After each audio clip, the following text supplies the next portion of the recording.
मराठा समाजाने लग्नासंदर्भात आचारसंहिता जाहीर केली आहे। वैष्णवी हगवणे आत्महत्येच्या पार्श्वभूमीवर अहिल्यानगरामध्ये मराठा समाजाची बैठक झाली। यात 200 लोकातच लग्न करा, हुंडा घेऊ नका असे महत्त्वाचे मुद्दे आचारसंहितेमध्ये नमूद करण्यात आले।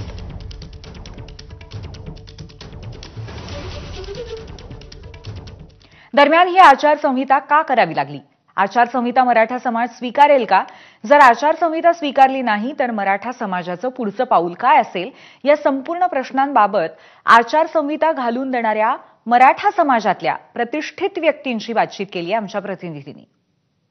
पुण्यामध्ये वैष्णवी हगवणे या बाबतीत या मुलींनी आत्महत्या केली आणि जसं कोपर्डीची घटना घडली होती आणि त्यावेळेस अशा घटना याच्या अगोदरही खूप घडल्यात, घडण राहणार आहेत।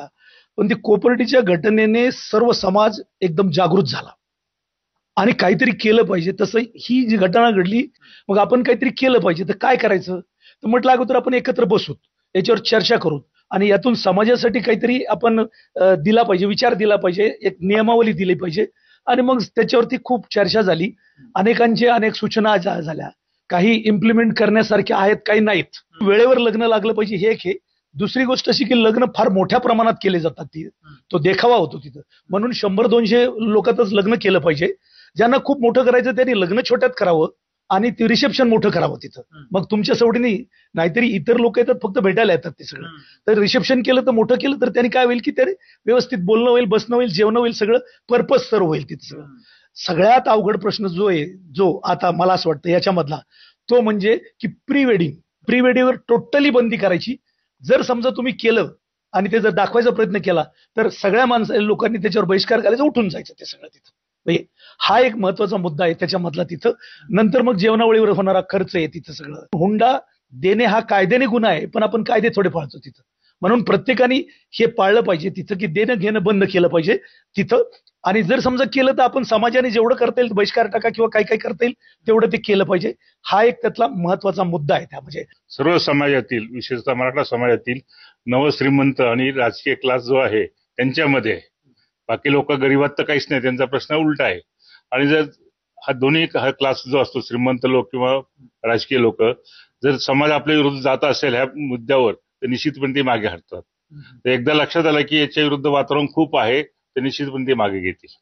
त्या कायदा करायची गरज नाही, फक्त एक तसा सामाजिक उठाव झाला पाहिजे।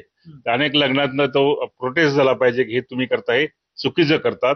मी आधी म्हटलं, जर समाज विरोधी जात असाल ते लगेच इतके सेन्सिटिव्ह असतात, ते स्वतःला सुधारून घेतात। सासरच्या मंडळींनी जर त्या नवविवाहित मुलीला त्रास द्यायला सुरुवात केली, सासूरवास करायला सुरुवात केली आणि जास्तीच्या पैशांची मागणी करायला सुरुवात केली, तर त्या मुलीनं ही गोष्ट आपल्या आई वडिलांना सांगितली पाहिजे।